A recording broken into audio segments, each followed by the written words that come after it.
we are making one of my favorite dishes from my childhood and through my whole life, really, that my dad introduced to me years and years ago. He has traveled a lot throughout Latin America and brought us with him growing up. And one of the dishes that rings through in my mind, and I think we've probably had all growing up at almost every birthday or get together, grilling outdoors, summertime thing. Achiote chicken or Pollo Pibil.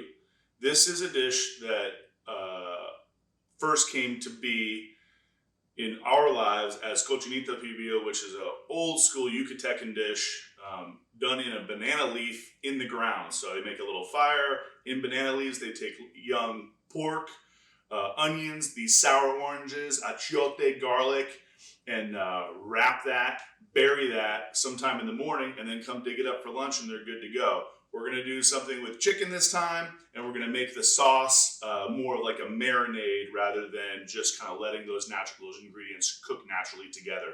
So we're going to start over here in the blender. I don't have sour oranges, so this is what I do when I don't have sour oranges. About 2 cups of orange juice, about 2 cups of OJ, about 1 cup of vinegar, apple cider in this case, 1 cup vinegar, set that aside.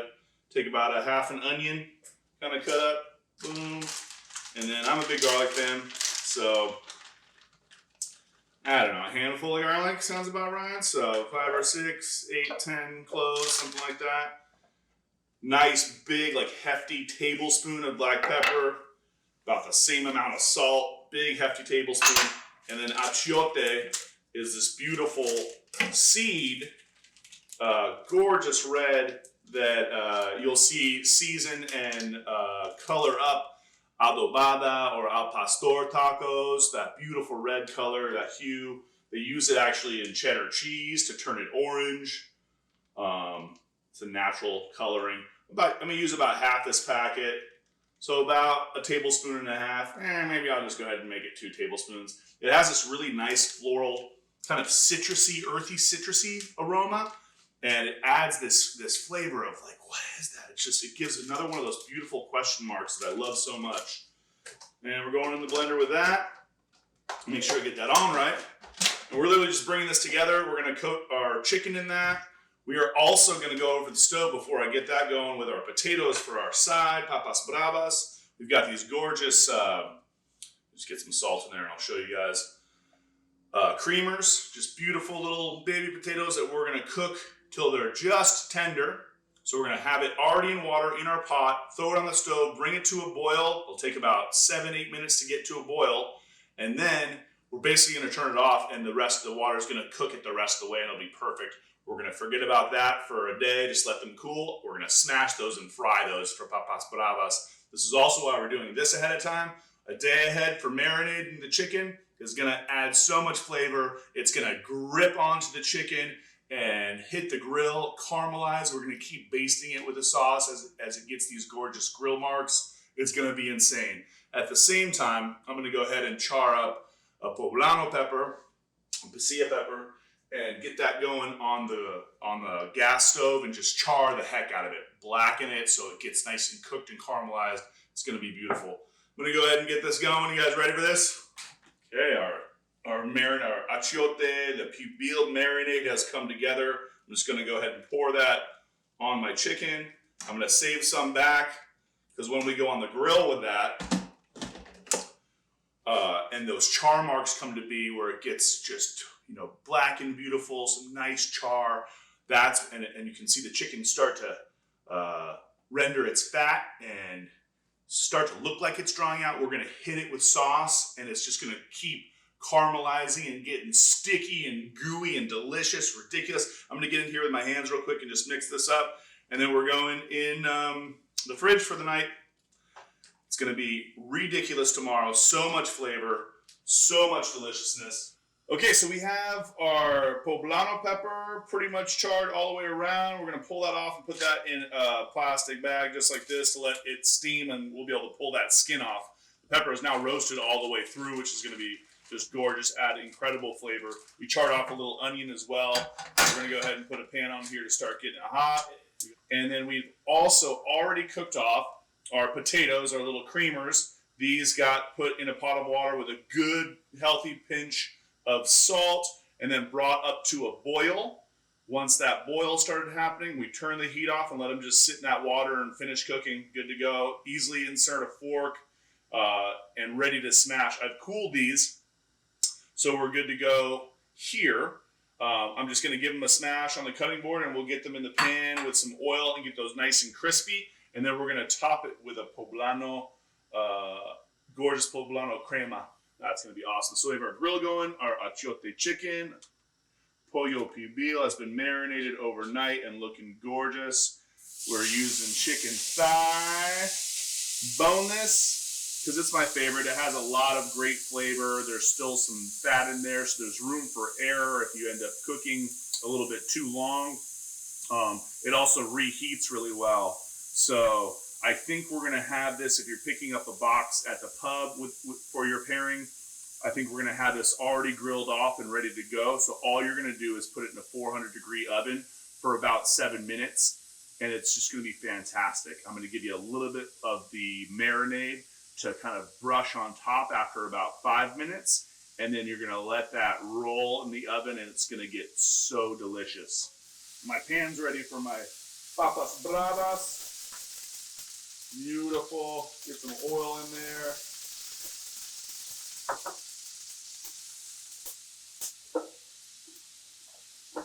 I'm going to take my son's favorite cutting board. All right, that is ripping and ready. And just kind of give these potatoes a smash. That's it. Just crack them so you're going to get at it. They're going to become a little flatter, which means they're going to be easier to fry. Get crispy. So good. Boom. This is an awesome little dish. If you have a deep fryer, smash these and throw these in the deep fryer. It's a little easier, it's a little faster, and you get that crispy effect that we're looking for. Then we're going to take these out of the pan, set them aside, go make our poblano sauce. It's so good. Getting some nice char on this, you guys. It is looking good. I like to really let it get crispy on one side, well, both sides, and just kind of keep turning and basting as I go. It's going to take a little while here. There are papas bravas going. Real hot pan, real hot oil. I'm going to add just a touch more oil. Boom, about another half a tablespoon. And let those things rip. So we're going to do the same thing on the other side. I'm going to hit it with a little bit of marinade, let all of that, those charred bits soak up more of that marinade. And I'm going to keep doing that. It's going to probably be about 10 minutes, 12 minutes or so of kind of cooking, letting it char, turning, basting, cooking, letting it char, turn, baste, until you get it just out of control, delicious looking. That's pretty much when you know it's done. And, you insert a thermometer, 160 degrees is what you're looking for on the inside. Almost done on those. Set to go. This is going to take some time, you guys, so hang in there. Get it done. It's going to be worth all the effort and all the flavor. Hey, we're here making our poblano crema for our papas bravas. We have the chicken going in the background, finishing up. We're probably about 4 minutes away, so we have a little bit of time to make this happen. We took the poblano earlier and got that charred up, looking gorgeous on the gas burner. If you don't have a gas burner, broiler works. Broiler, you're gonna end up probably taking about 6 to 8 minutes to keep turning and get that char going. We put that in a bag to get the skin off. Just gonna peel some of the skin off here. Pretty easy to do. I don't mind the charred bits, so if you don't get them all off, it's not the end of the world. And then we're gonna take that, move this stuff aside, open it up, get all the seeds out. Poblano's going in our little blender. We charred some onion off, just a large kind of slice, maybe like 1/8 of an onion. 1 clove of garlic, some cilantro, salt, pepper, and then maybe a 1/4 cup or so of sour cream, a little bit of milk, maybe like 2 tablespoons, just to get that sour cream nice and loose. Oh my gosh, you guys, the Pollo Pibil smells so good right now. Just gonna light this bad boy. Crema set, ready to roll. That's what's gonna dress our papas bravas. Let's go check on the chicken. We have some gorgeous caramelization happening right here, you guys, on our Pollo Pibil. This is what I'm talking about. You see where these char bits happen like this? Look at that gorgeous, gorgeous char, almost blackened, right? That's the stuff that is going to soak up the marinade as we go so much and going to get this just incredibly sweet and acidic, garlicky, oniony goodness. It's just going to soak that up. And that's what we will hit with the marinade and just kind of keep rolling and keep turning. But that's pretty much our last application right there. That is just turning into almost like a glaze. And we're ready to eat, you guys. Just these little nuggets of goodness. We've done our papas bravas. These are gorgeous and crispy. We're ready to plate. Let's go do it. Gorgeous and ready to rock. We've got our crispy papas bravas. Those are ready to roll. This is how I like to do this. Just like either in a bowl or a pan. Take some of that poblano crema that we made. Add that. This pan's already cooled, so that's why there's no sizzle. Boom, boom. Got those all rocking together. I've just kind of evenly coated that with this herbaceous poblano gorgeous sauce. Remember, we put cilantro in there and onions, a little bit of garlic, pepper, salt, a little bit of sour cream. If you don't have sour cream, you can use a little mayo and a little touch of milk to keep it loose. That is awesome. Boom, our achiote chicken, gorgeous. Look at that. Out of control. That's another nice piece right there. Boom. Just kind of plating that like a pedestal. And then whatever herbs you guys have in your house, whether it's cilantro or green onion, scallion, a little something to keep the dish bright. We always want to add a little garnish, something to help it along. And there we have it. Pollo Pibil. We have that going with original 40s. It's not a whale pale ale, a Nelson hopped pale ale. Not too bitter, grapefruit character, a little bit of citrus, and you actually get like a little kiss of pepper in there, which I really love about that beer. Clean, refreshing, about 5.5%. Gorgeous beer from Giggles down there at OG40. Thank you so much for participating. That's going to go fantastic and play off the bridge here. Will be the citrus notes. These kind of citrusy notes and tropical notes that the beer itself is putting off will play off of the achiote chicken and that little bit of orange juice and that natural citrus and earth that the achiote itself has. That's going to be the bridge to this pairing. It's going to be out of control delicious. You'll have these little bites of papas bravas with that herbaceous poblano crema.